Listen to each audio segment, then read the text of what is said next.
Bien, ya estamos iniciando la segunda clase de Academia de Obreros, ¿verdad? Módulo básico. Así que bienvenidos a todos los que se acaban de conectar y a los que también posiblemente en unos minutos más se estarán integrando a la sala. Quiero pedir por favor que mientras demos la clase, desactiven su micrófono para que no se crucen los audios. Y ya en el momento de las preguntas, ¿no? Ya podemos activar el audio para poder preguntar, ¿no? O quizás acotar algo. Bueno, la semana pasada estuvimos hablando acerca de las 4 leyes espirituales, ¿verdad? Hemos estado hablando acerca de las 4 leyes espirituales. Y como repaso, hemos visto de que así como existen leyes naturales, ¿no? También existen leyes espirituales. No puede ser más creíble lo natural que lo espiritual. Es más, hay cosas y leyes espirituales que no vemos, pero que son reales, como la ley de la gravedad. Una de ellas era de entender de que Dios nos ama y que nos ha ofrecido un plan maravilloso para nosotros. La segunda era entender que el hombre es pecador y está separado completamente de Dios. Es una verdad que nadie se puede escapar. Nadie que diga, no, pero yo soy bueno, nadie. Todos están incluidos ahí en el mismo costal. Tercero, la tercera ley es entender de que por causa de nuestra separación entre Dios y el hombre, por causa de esa separación necesitábamos un mediador.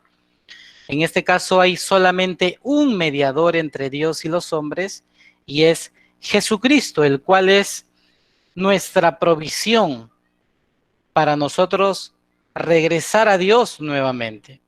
Y la cuarta ley es que no solamente nosotros somos espectadores de saber de que Jesús vino a morir por nosotros y nos vino a reconciliar con Dios, sino que la cuarta ley es de recibirlo. ¿Ah? Es de recibirlo. Por eso es que Romanos menciona y dice, ¿no? Porque con el corazón se cree para justicia, pero con la boca se confiesa para salvación. Cuán importante es entonces recibirlo. Y hay muchas personas que dicen, yo creo en Jesús, pero no necesariamente lo han recibido en su vida. Entonces, divagan eh, en su criterio de cómo seguir a un Señor que verdaderamente no conocen, ¿no?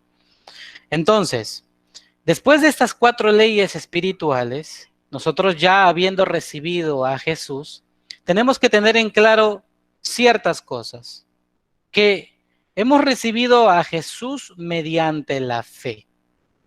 Entonces, para que ustedes anoten, en Efesios capítulo 2, versículo 8 al 9, dice lo siguiente: porque por gracia sois salvos por medio de la fe. Y esto no de vosotros, pues es don de Dios. Entonces, vamos a partir este texto en 2 verdades. La primera es que nosotros somos salvos por gracia y no por obras. Quiere decir de que el cielo no está lleno de gente que hace buenas obras, sino el cielo está lleno de gente de pura gracia. En otras palabras, que no eran merecedores del cielo, pero que están ahí por la gracia de Dios. Entonces, nadie puede alegar y decir, yo quiero hacer buenas obras para ganarme el cielo. El cielo no se gana por buenas obras, sino el cielo se gana por gracia. Ahora, la segunda cosa que yo debo entender en este texto es que la gracia viene no porque a Dios se le ocurre darnos, sino la gracia viene mediante algo, mediante un medio. En este caso, ese medio es Cristo. Y para yo llegar a ese medio, entonces yo tengo que utilizar fe. Es por eso que Hebreos menciona y dice que sin fe es imposible agradar a Dios. Sin fe es imposible agradar a Dios. ¿Dónde está eso? En Hebreos 11:6. Hebreos 11:6 dice, pero sin fe es imposible agradar a Dios. Entonces, no hay otra verdad más que esa, de que yo soy salvo por gracia, pero esa gracia va dirigida a través de la fe en Jesucristo. Entonces, en esa verdad yo puedo decir, porque por gracia sois salvos por medio de la fe, y esto no es de vosotros, sino es un don de Dios. ¿Qué quiere decir? De que la salvación y el que yo abra mis ojos para reconocer a Jesucristo como mi Señor y Salvador, es por un regalo de Dios, no es por otra cosa. Entonces, hay personas que dicen, yo no sé si te has topado con gente, por ejemplo, que dice, cuando yo quiera puedo seguir a Jesús. O cuando yo desee puedo seguir a Jesús. Hay personas que dicen, todavía no es mi tiempo, más adelante será. Es porque no entienden esta verdad, que no es cuando uno desee realmente. Es cuando Dios nos dé el don de la fe a través de su palabra. O sea, es Dios acercándose al hombre, no es el hombre acercándose a Dios. De hecho, que la naturaleza humana siempre nos hace que nos alejemos más de Dios. La naturaleza humana jamás nos acerca a Dios. ¿Qué nos acerca a Dios? Nos acerca prácticamente el don de la fe. Y justamente ese don de la fe es lo que Dios nos da a nosotros. Es por eso que hay gente que dice cuando sea necesario. No, no es cuando sea necesario, no es cuando tú quieras, es cuando, en otras palabras, a Dios se le antoje darte gracia para que lo conozcas. Ahí cambia el asunto de la predicación. Es por eso que antes uno tenía la costumbre de empujar o de peñiscar para que las personas reciban a Cristo en su corazón como un medio de forcejeo, ¿no? Y de fuerza, o como un medio de vender un producto, a ver qué tal vendo bien el producto para que ese producto sea aceptado. Y no es así. El evangelio es autónomo. El evangelio de Cristo se defiende por sí solo, porque es la palabra de Dios. El evangelio de Cristo es poder, dice, para el que cree, pero es condenación para el quien no cree. Entonces, el evangelio de Cristo que nosotros predicamos es un evangelio que se presenta ni siquiera como una alternativa, sino se presenta como la única solución o como el único medio de vida eterna.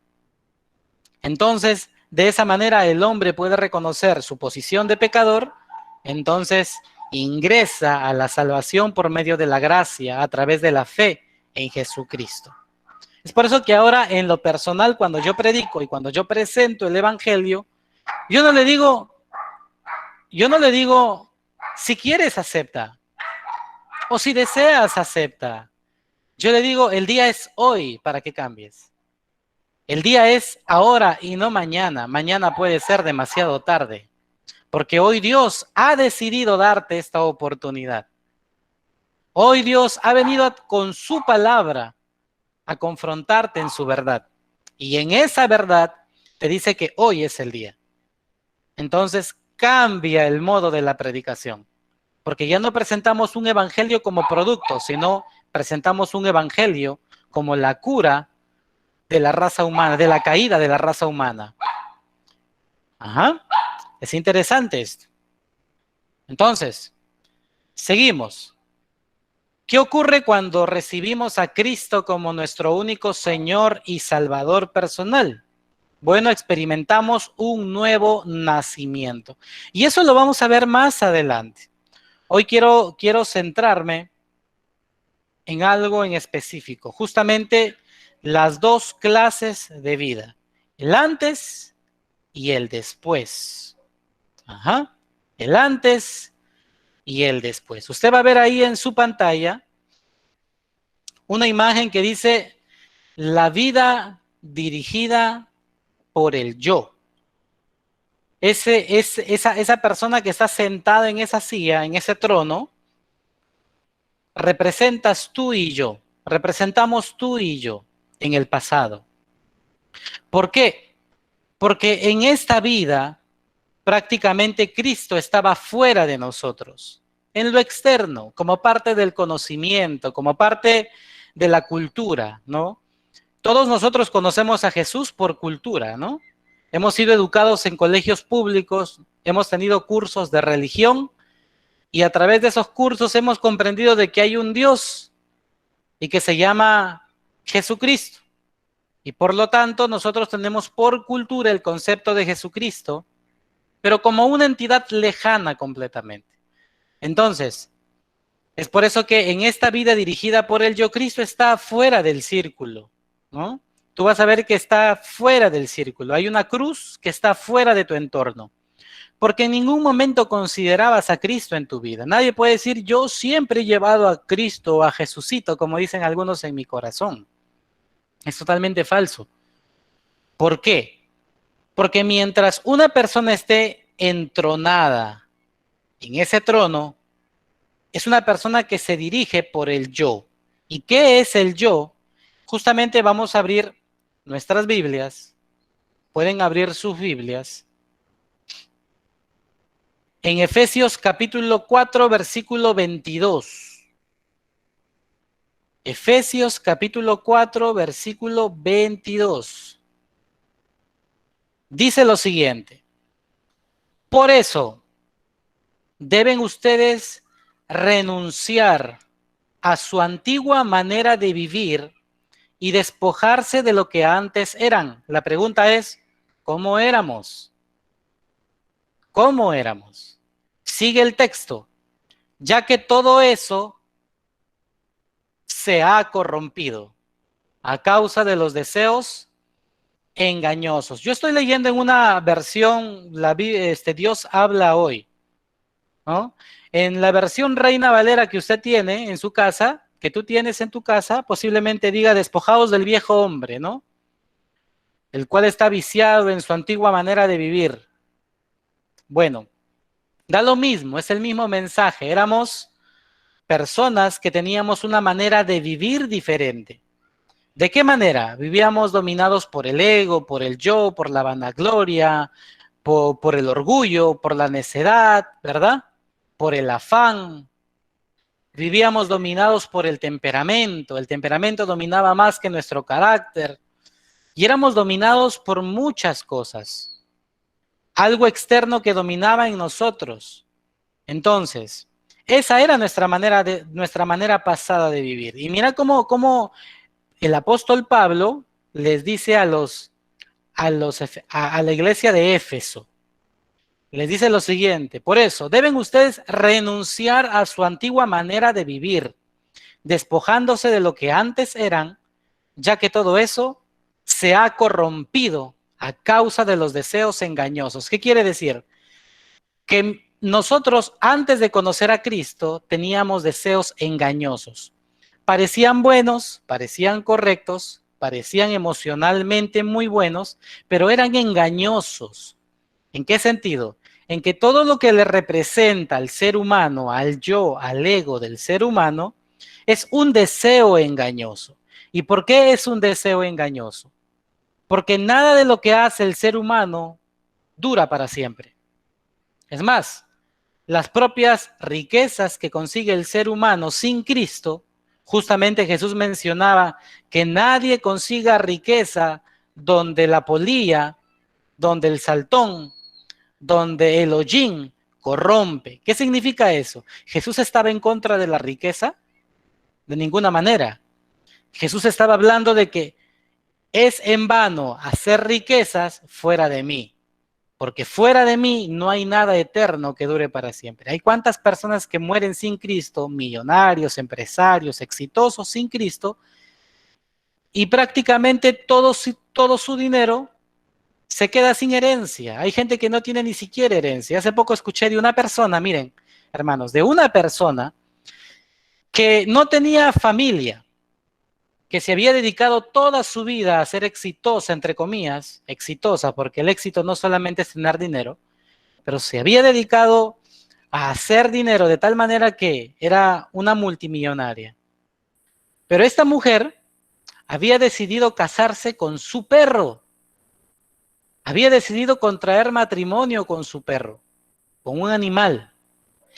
Y esta persona había puesto como heredero a su perro de toda su fortuna. Ahora, díganme ustedes si esa herencia va a ser válida, va a ser duradera. ¿Verdad que no? El perro no tiene decisión, no tiene voluntad. Ahí quienes se van a tirar el dinero van a ser otras personas, menos el animal. Y así, todo lo que nosotros consigamos fuera de Cristo, nunca, nunca tiene durabilidad. Porque todo lo que nos ofrece Cristo tiene durabilidad. Es por eso que todo lo que nuestra pasada manera de vivir tenía, era en base a un deseo engañoso. Y es por eso que éramos dirigidos por el yo. Ajá, por el yo. Segundo, ahora que estamos en Cristo, las cosas cambian. Porque ahora que nosotros estamos en Cristo, ya nuestra vida no está dirigida por el yo, sino que nuestra vida ahora la dirige Cristo. Es una vida dirigida por Cristo. Es por eso que aquí yo quiero hacer hincapié de algo.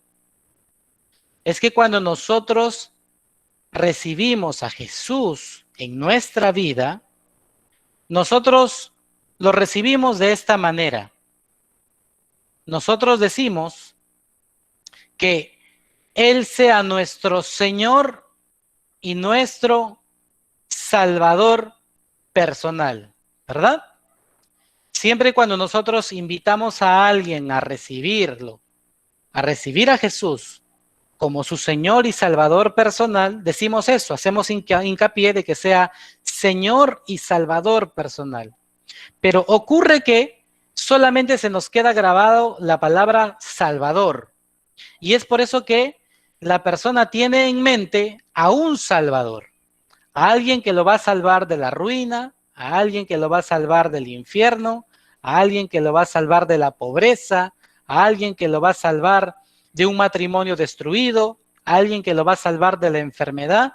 Y una persona tiene en mente solamente la palabra Salvador, pero olvidó la palabra Señor. Porque no puede ser Salvador solamente y dejar de ser Señor. Él es Señor y Salvador. Entonces, muchas personas todavía pueden vivir en el pasado después de haber recibido a Cristo, porque solamente hacen de Jesús su Salvador para momentos específicos o esporádicos. Y hay personas que van a la iglesia, van a un evento, escuchan la palabra de un momento viene con poder sobre ellos, reconocen sus pecados, pero de pronto no viven una vida nueva, sino es que siguen dominados por el yo. Se apartan de Cristo, vuelven a hacer su vida dominada por el yo, les ocurre un problema, una necesidad, una enfermedad o lo que fuera, y vuelven a buscar a ese Cristo que siempre estuvo fuera de su círculo. ¿Por qué sucede eso? Porque nunca se les quedó la palabra Señor. Y es aquí donde yo quiero hacer hincapié.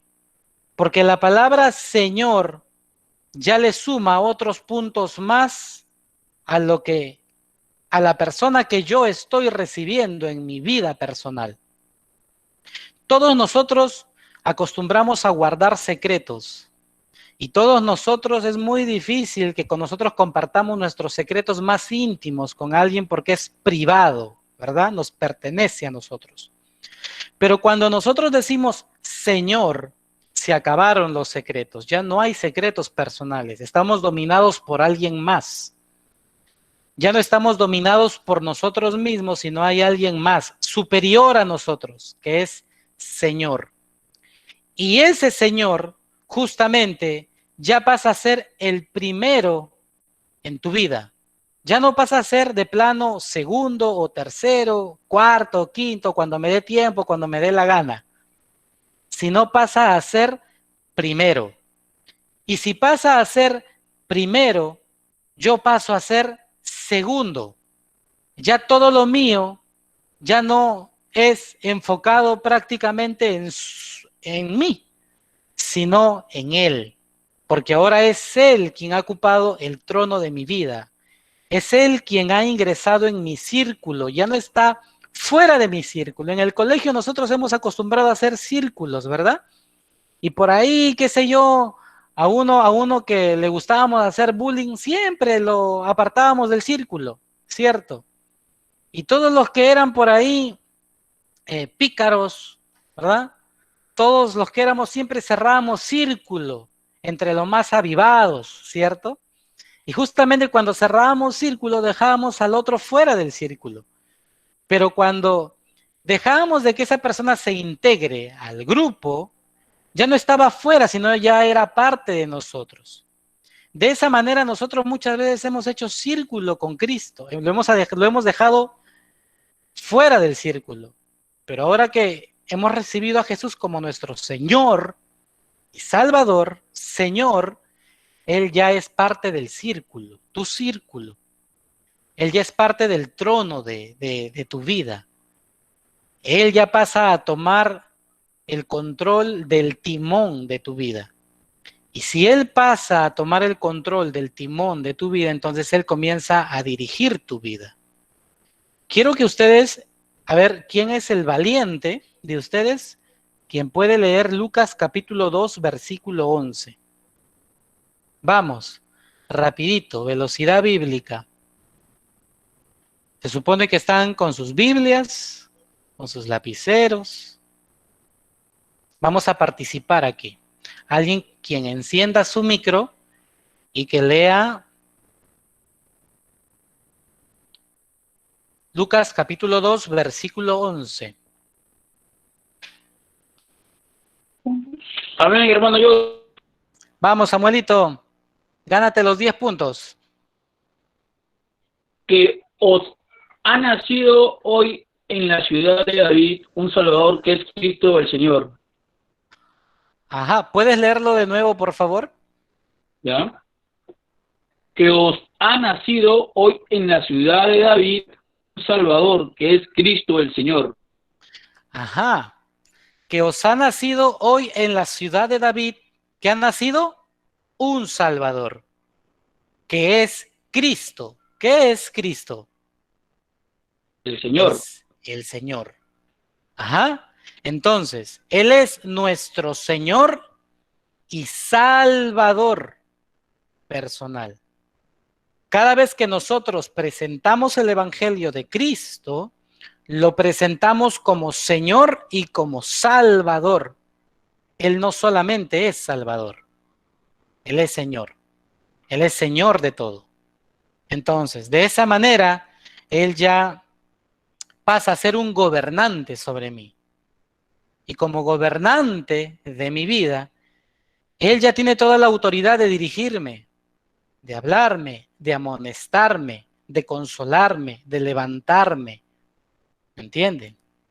Entonces, comprendiendo esto, yo ya paso prácticamente a una etapa de crecimiento espiritual. Sin esto, yo no puedo crecer espiritualmente. Es por eso que hay tantas personas en la iglesia que podemos tener años en el Evangelio, pero no tenemos crecimiento espiritual. ¿Y por qué no tenemos crecimiento espiritual?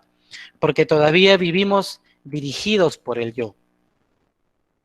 Y por más que escuchamos la palabra de Dios, todavía tenemos a Jesús como segundo o tercer plano de nuestra vida. Pero cuando nosotros hacemos de Jesús no parte, sino dueño, Señor de nuestra vida por completo, empieza nuestro crecimiento espiritual y una nueva forma de vida, completamente.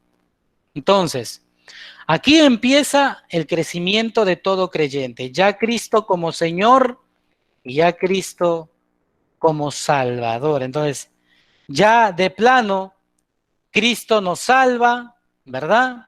Cristo nos sana, nos libera, nos restaura, pero no como un Papá Noel que nos da ese regalo, sino como nuestro Señor, porque ya estamos en su reino y Él como Rey tiene todos esos beneficios, esos bonos para nosotros.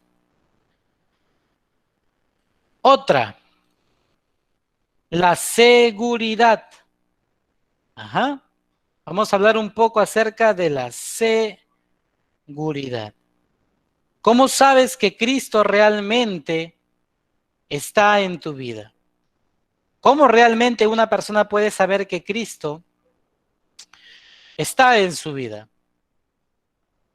Bueno, ahí tenemos, usted ve, 3 textos principales. Uno, el primero, primera de Juan, capítulo 5, versículo 11. Yo voy a leer el primero y yo quiero que 2 hermanos puedan leer los 2 capítulos siguientes. ¿Ok? El primero dice, y este es el testimonio, que Dios nos ha dado vida eterna y esta vida está en su Hijo. Ajá.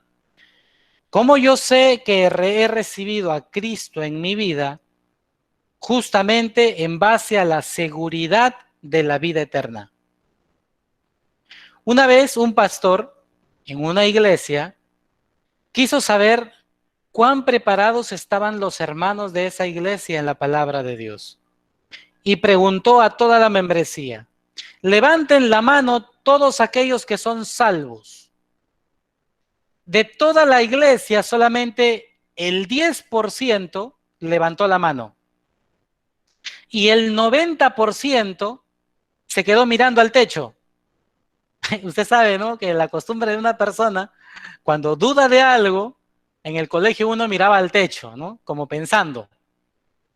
Y es que el 90% de las personas se quedó mirando al techo.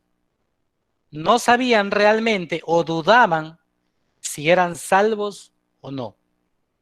Entonces, ¿cuál es el sello de que yo he recibido a Cristo en mi vida? El primer sello es que mi seguridad debe ser la salvación. ¿Y por qué sucede esto? Justamente sucede por la falta de conocimiento en la palabra de Dios.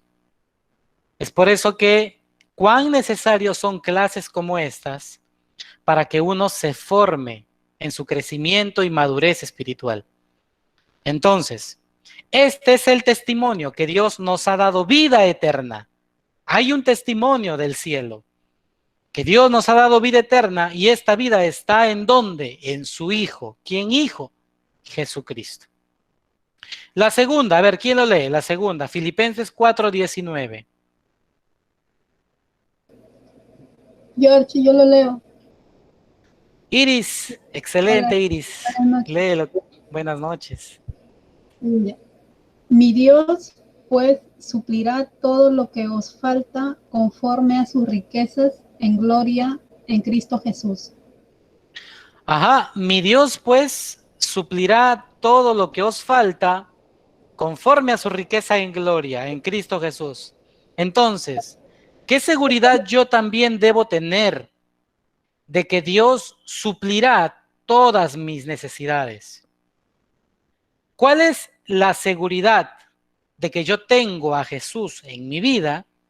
Es que Él viene a pasar justamente como es mi jefe, mi Señor, no solamente mi Salvador, porque hablemos claro, Salvador solamente lo buscamos cuando necesitamos ser salvos de algo, pero Señor ya tiene que ver con alguien quien es nuestro dueño y está a cargo de nosotros en todo momento, las 24 horas del día, los 365 días del año. Entonces, si Él es nuestro Señor, entonces debemos entender esta verdad.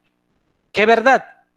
Que Él es mi Dios y Él suplirá todo lo que me falta, ¿conforme a qué? ¿A su pobreza? No. Conforme a sus riquezas en gloria. ¿A través de quién? Nuevamente, a través del único mediador, Cristo Jesús. Entonces, Él es nuestro Jireh. ¿Saben que la palabra Jehová Jireh, Jireh significa proveedor? Él es nuestro proveedor. En otra referencia tiene que ver con sustentador, o pagador. Es por eso que Él es galardonador, dice la Biblia, de los que le buscan. Porque es lindo cuando entendemos de que a través de toda la historia, de todos los dioses que puedan hablar históricamente, aunque todas son falsas, son dioses falsos, mitologías, ¿no? La mitología griega, la persa, la romana, todas ellas tienen dioses y hay gente que dice, pero en el mundo existen miles de dioses. Sí, pero el mío, el nuestro, se diferencia. Porque el nuestro tiene nombre propio, tiene personalidad y es galardonador. Ningún Dios a través de toda la historia, ningún Dios falso es galardonador o es premiador. Al contrario, es castigador. Todos los dioses de la mitología griega eran castigadores. Todos los dioses romanos eran también castigadores. Pero nuestro Dios es galardonador. Es galardonador. Y galardonador tiene que ver con premiador. ¿Y por qué es galardonador? Justamente es galardonador en aquellos que lo buscan. Por eso es que cuando Hebreos 11:6 habla y dice, pero sin fe es imposible agradar a Dios, porque es necesario que el que se acerca a Dios crea que le hay y que es galardonador, premiador de los que le buscan. Quiere decir de que cada vez que tú te esfuerces en aprender más de Él, estás ganando un bono en el cielo. Así como lo oyes, estás ganando una gracia especial en el cielo, un galardón, porque Él es galardón, Él es galardonador, Él es premiador. Entonces, cada vez que tú lo busques a través de tu preparación, a través de la oración, a través de tu congregación, cada vez que tú lo hagas, Dios te va a galardonar, te va a premiar. Esa es la diferencia. Es por eso que mi seguridad es que Él es mi premiador, mi galardonador, y nada me va a faltar porque Él tiene la suficiente riqueza en gloria a través de Cristo Jesús. El otro texto. A ver, ¿quién es el valiente o la valiente que lo lee? Mateo capítulo 11, versículo 28.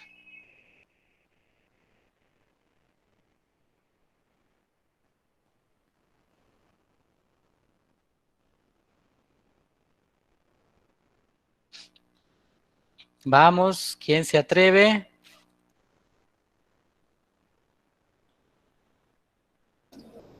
Yo lo voy a leer ya. Bien, Iris. Gánate doble bono. Dice, venid a mí todos los que estáis trabajados y cargados, y yo os haré descansar. Mateo 11, 28. Ajá.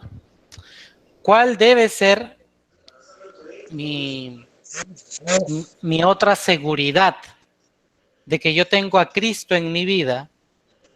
Es que yo tengo que vivir una vida de reposo. ¿Se acuerdan?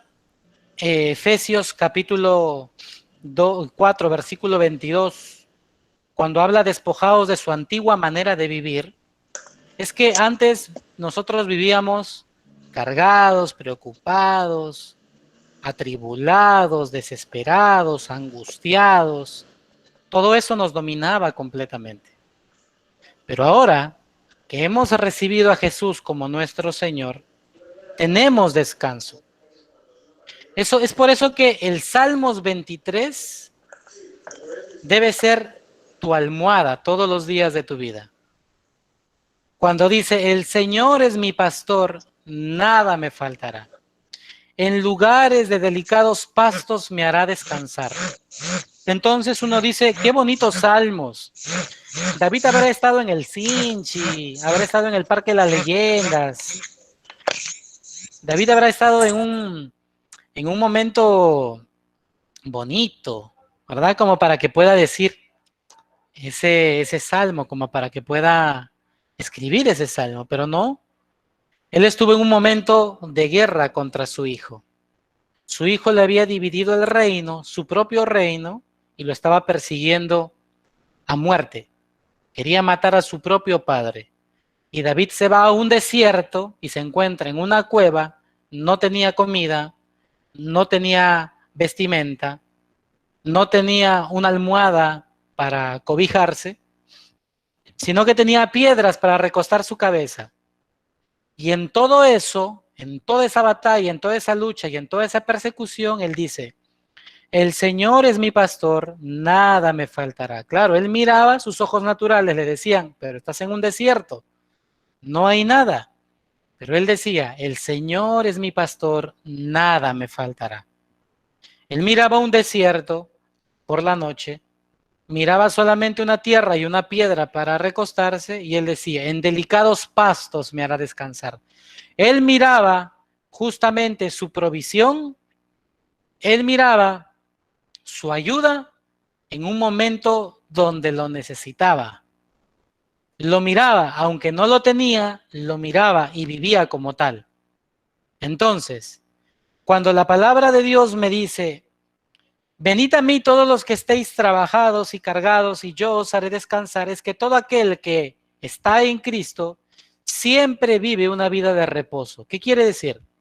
Que por más que una persona pueda tener dificultades, problemas, pueda tener pruebas, por más que una persona pueda pasar necesidad, todo creyente siempre está en un modo de confianza. Siempre tiene fe para confiar en Dios. Siempre tiene fe para reposar en Él. Entonces, fuera de nosotros está el afán, fuera de nosotros está la altivez, fuera de nosotros está la desesperación, ¿ah? Fuera de nosotros está todo eso.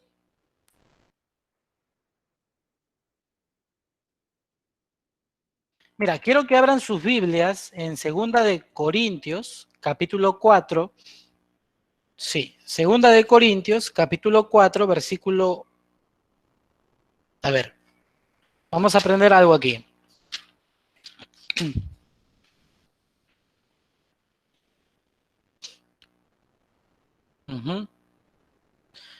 Del versículo 8 al 9. Desde el versículo 7. A ver, ¿quién lo lee, por favor? Porque esto es poderoso. Desde el 7. Mi hermano. A ver, Rosita, gánate ese bono. Viviendo por la fe. Pero tenemos ese tesoro en vasos de barro para que la excelencia del poder sea de Dios en todo. Pero no angustiados, en apuros, desamparados, derribados, pero no destruidos. Donde quiera que vamos, llevamos siempre en el cuerpo la muerte de Jesús, para que también la vida de Jesús se manifieste en nuestros cuerpos. Ajá, amén. Ahí, amén. Pero tenemos este tesoro. ¿Qué tesoro? La fe, Cristo. Él es nuestro tesoro, en vasos de barro. ¿Qué significa? El hombre es un vaso de barro porque somos frágiles. Lloramos, tenemos sed, tenemos hambre, podemos padecer, sí, una enfermedad, sí. Podemos padecer muchas cosas porque somos barro. Por eso dice, pero en este barro, o sea, tú que eres barro, en ese barro, Dios ha depositado un tesoro celestial. Es la fe. Y esa fe, mira lo que hace. Esa fe produce excelencia para que veas el poder de Dios en ti. ¿De qué manera? De que puedes estar atribulado en todo. O sea, estar atribulado, ¿qué quiere decir? De que posiblemente estés mal económicamente, posiblemente estés pasando penurias en tu familia, disensiones, pleitos, posiblemente estés, qué sé yo, con alguna enfermedad en tu cuerpo, con alguna dolencia en tu cuerpo. Estás atribulado en todo. Tú dices, en todo estoy atribulado, todo me va mal. Bien, estás atribulado en todo, pero ¿qué dice? Mas no angustiado. Ese es el plus de la fe. Que pueden ocurrir muchas cosas a tu alrededor, pero no te van a angustiar. No vas a vivir en angustias, en desesperaciones, porque vas a descansar en tu Señor, justamente en este pasaje. Venid a mí todos los que estéis trabajados, cargados, que yo los haré descansar, descanso. Es por eso que lo primero que el Señor ofrece como señal de que lo tienes, es que aprendas a descansar en medio de tus tribulaciones. Porque las tribulaciones no son eternas. El apóstol Pablo decía, pero esta pequeña leve tribulación momentánea produce en mí un cada vez y mayor peso de gloria. Entonces, las tribulaciones, los problemas, las necesidades no son eternas. Nunca te van a acompañar por una eternidad. Son momentáneas. Pero en esos círculos momentáneos, tú puedes caer en el yo, en la desesperación, en el ego, en el orgullo. Pero justamente es ahí donde, como yo reflejo que verdaderamente Jesús está en mi vida, en que yo aprendo a descansar. Puedo estar atribulado en todo, pero no angustiado. ¿Qué más? En apuros. Quizás necesito para pagar la luz, el agua, el gas. Tengo que pagar muchas cosas en casa, pero ¿qué más dice? Mas no desesperados. Porque la desesperación puede llevarnos a cometer pecado en cuanto a dinero hablamos. Es por eso que el apóstol Pablo dice, aquel que tiene fe y tiene la fe en este vaso de barro que tiene problemas, es que puedes estar atribulado, pero no angustiado. Puedes estar en apuros, pero no desesperado. Puedes estar perseguido. Mira, perseguido. ¿Perseguido en qué sentido? ¿En qué manera? Te persiguen muchas cosas, problemas, dificultades, te persigue hasta tu pasado. Viene a ti como una sombra tu pasado. Pero ¿qué más dice ahí? Perseguidos, mas no desamparados. Y esto es poderoso. No desamparados. ¿Qué quiere decir? Que vivo una vida de descanso porque el Señor está conmigo. El Señor está de mi lado. Conocí a un hermano que lo habían amenazado de muerte. Y constantemente me llamaba para decirme, por favor, hermano George, ora por mí porque me acaban de mandar otro mensaje más que me van a matar. Y yo le decía, justamente le cité este texto, y le decía, mira hermano, le digo, si verdaderamente crees en Cristo, debes aprender a descansar en Él. Porque al final, la muerte para el creyente es ganancia, pero si Dios tiene planes y propósitos contigo, créeme que no vas a morir. ¿Y cómo sabes que no vas a morir cuando sabes que todavía no has cumplido tu asignación en la tierra? ¿Qué le has prometido a Dios que no has cumplido? Le he prometido esto y todavía no le he cumplido ya. Entonces no vas a morir, vas a vivir para cumplir ese propósito que tienes en Dios. Entonces, puedes estar posiblemente perseguido, pero no estás desamparado. El Señor está contigo.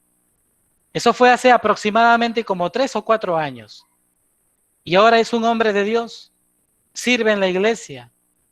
Nunca lo vinieron a matar, posiblemente lo persiguieron, no lo sé. Posiblemente lo buscaron y no lo encontraron. Posiblemente pasaron por su lugar y no lo vieron. Posiblemente Dios puede hacer maravillas, pero no estuvo desamparado. Y de la misma manera nosotros no estamos desamparados. Entonces, aquí yo sé que he recibido a Jesús como mi único Señor y Salvador personal. Entonces, para terminar, quiero hablar un poco más acerca de la vida eterna. Quiero hacer una pregunta y quiero por favor que alguien me responda o si es posible todos me respondan. A través de su audio o lo escriben en el chat. Quiero saber para ustedes qué es la vida eterna y cuándo empieza. ¿Quién me responde? Y se gana 5 puntos para su examen.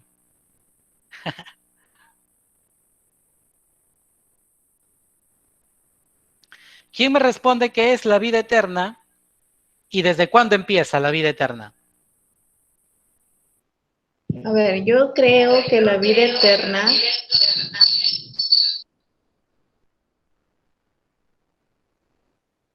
bueno, yo creo que la vida eterna es cuando, bueno, la vida eterna es cuando uno vive plenamente, ¿no? Y empieza cuando aceptamos a Jesús como nuestro Señor y Salvador personal.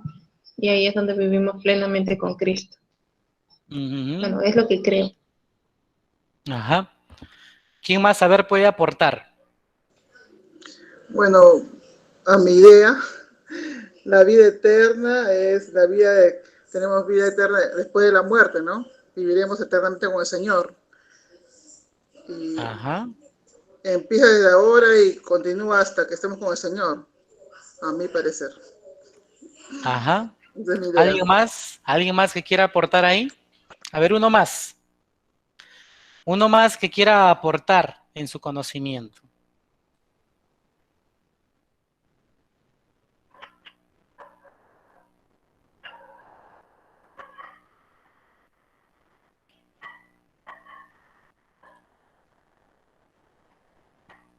A ver, vamos, 3, 2, 1.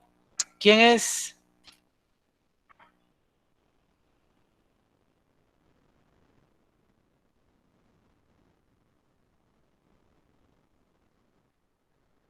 ¿Quién es el valiente?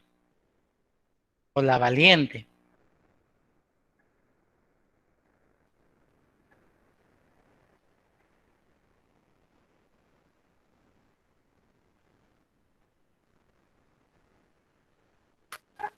George, Ajá.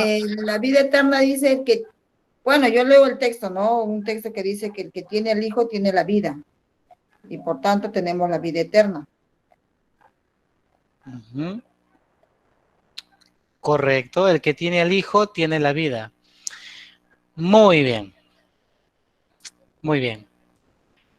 Miren, voy a ahorita, a ver, voy a dejar de compartir esto.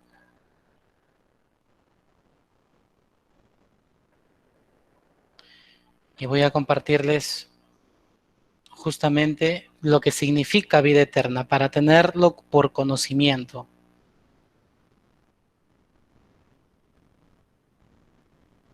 Justamente la vida eterna tiene dos raíces griegas en sí.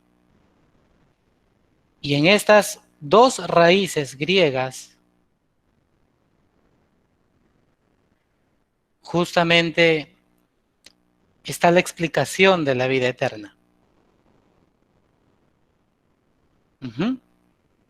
Ahí lo pueden leer, ¿verdad? Lo pueden ver. Vida eterna. La vida eterna, dice en el Nuevo Testamento, combina dos palabras griegas. La primera tiene que ver con zoe. Es la primera palabra griega, zoe. Y zoe tiene que ver con vida, o la vida de Dios.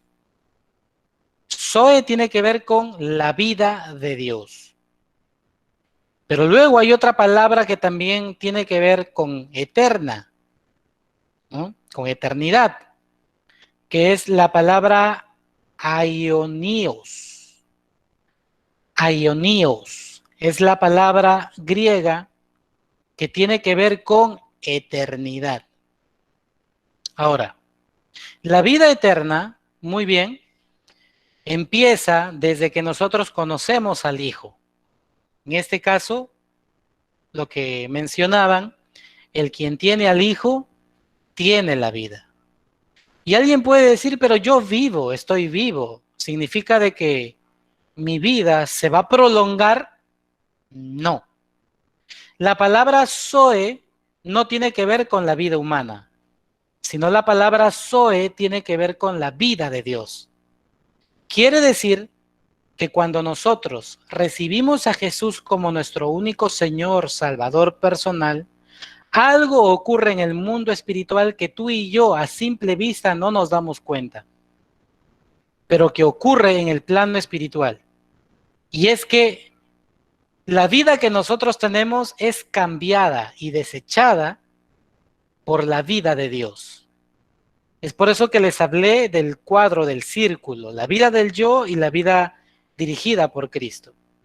Porque cuando Cristo ya entra a ser gobernante de tu vida, Él desplaza tu vida, que no es eterna, y Él implanta su vida, el Zoe suyo, la vida de Dios en ti.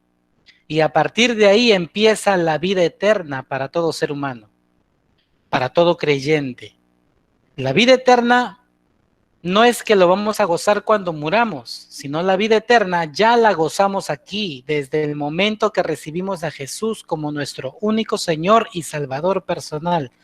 Ya inició la vida de Dios en nosotros. Somos espíritus eternos para la salvación. En ese contexto, ya uno puede entender lo que significa, por ejemplo, lo que dice en Isaías capítulo 28, versículo 31. Mira, yo le voy a compartir pantalla algo rápido, ya para terminar.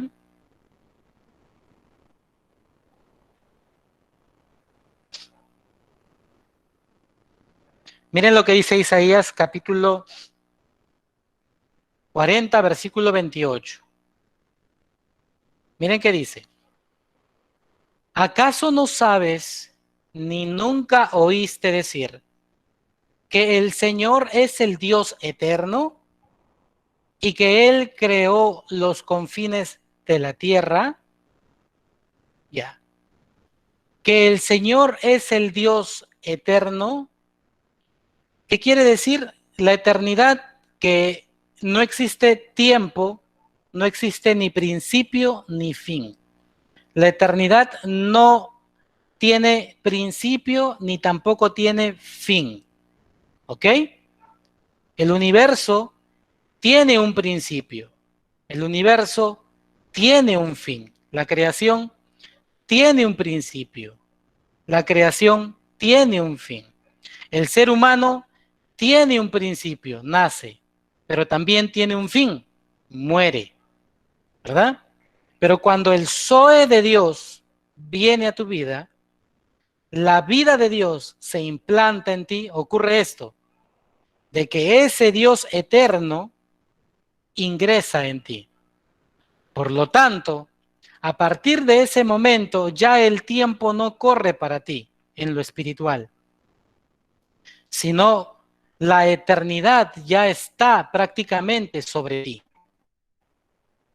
¿Qué quiere decir? De que a partir de ese momento ya tú eres salvo. Por lo tanto, en esa salvación tú vives, en esa salvación tú caminas. Pero hermano, ¿qué significa? O sea, si yo soy eterno, ¿será de que ya no voy a enfermar, ya no voy a tener problemas, ya no voy a... No. Mientras estés en este mundo terrenal y mientras sigas en este cuerpo físico, tú todavía puedes padecer enfermedades, tú todavía puedes padecer penurias, tú todavía puedes ser probado en muchas áreas, pero el hombre interior, como dijo el apóstol Pablo, que se renueva todos los días, es eterno. Por lo tanto, ya tiene la eternidad de Dios. Es por eso que nosotros debemos comprender con claridad de que no somos cuerpo, alma y espíritu. Y es por eso que hemos acostumbrado a decir, somos seres tripartitos, cuerpo, alma y espíritu. Y no es así.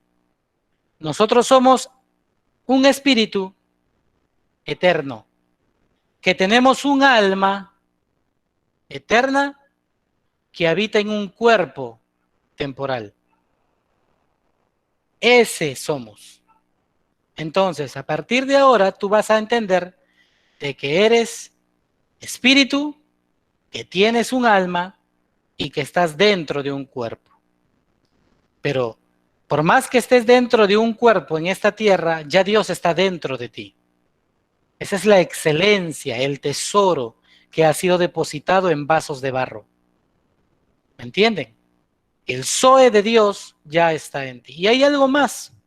Por ejemplo, cuando Adán estuvo en el huerto del Edén, en el Génesis, tú vas a leer Génesis 1 en tu casa y vas a notar que cuando Dios formó al hombre, dice, sopló sobre él aliento de vida. Esa palabra soplar, aliento de vida, tiene que ver con esta palabra zoe, que es el aliento o la vida de Dios. En otras palabras, como Adán pecó, el zoe de Dios se apartó de él. Entonces el hombre pasó a ser un hombre mortal. Pero de pronto, cuando Cristo viene a nosotros, ya el zoe de Dios regresa a nosotros como en el Edén. Pero no significa de que este cuerpo mortal va a vivir eternamente, sino que este cuerpo mortal va a morir un día. Pero el zoe de Dios justamente lo que hace es que da eternidad a nuestra alma, a nuestro espíritu, que cuando nosotros muramos, seremos espíritu o somos espíritus eternos. ¿Me dejo entender? Y es más, y eso será para una clase quizás más adelantada, pero desde ya les suelto esto, de que en el cielo y tanto en el infierno uno va a tener un cuerpo. Y usted dirá, ¿cómo es eso, hermano? Sí. Uno va a tener un cuerpo, sea para entrar al cielo o sea para entrar al infierno. Uno va a tener un cuerpo diferente, totalmente. Es por eso que nosotros seguiremos siendo espíritu, alma y cuerpo, tanto aquí como allá. Solo que allá será diferente. El cuerpo será diferente al de aquí. Pero siempre habrá un cuerpo. ¿Y por qué se mantiene esa palabra cuerpo? Porque cuerpo representa templo. El alma no representa templo. El espíritu tampoco representa un templo. El cuerpo representa un templo. Es por eso que desde aquí Dios nos entrena a cuidar nuestro templo. Por eso dice que nuestro cuerpo es templo del espíritu. Justamente porque Dios quiere que nosotros cuidemos nuestro cuerpo, porque nos entrena para entender de que también tendremos un cuerpo allá. Así que les dejo con esa, quizás, no sé, no creo que duda, pero quizás inquietud de querer saber más. Pero siga en sus clases que más adelante llegaremos a eso, para aprender acerca del ser humano en esencia. Pero muy bien, muy buena respuesta para todos. La eternidad empieza desde que recibimos a Cristo Jesús como nuestro Señor y Salvador personal. A partir de ahí inicia la eternidad hasta nuestro encuentro o nuestra transición, ¿no? Hasta ser transpuestos en el más allá.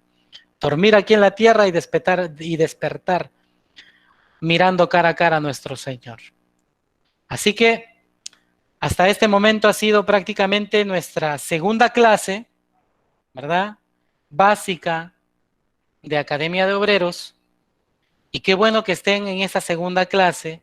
Así que les motivo a que perseveren en su tercera clase, porque en la tercera clase vamos a profundizar un poco más a través de hechos, fe y sentimientos.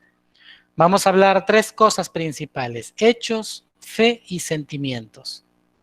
Hechos que son verdades, fe que tiene que ver con la seguridad en esas verdades y sentimientos que muchas veces nos pueden jugar una mala pasada en el camino de este peregrinaje en la tierra, en el camino de Cristo, en este camino angosto que hemos decidido seguir.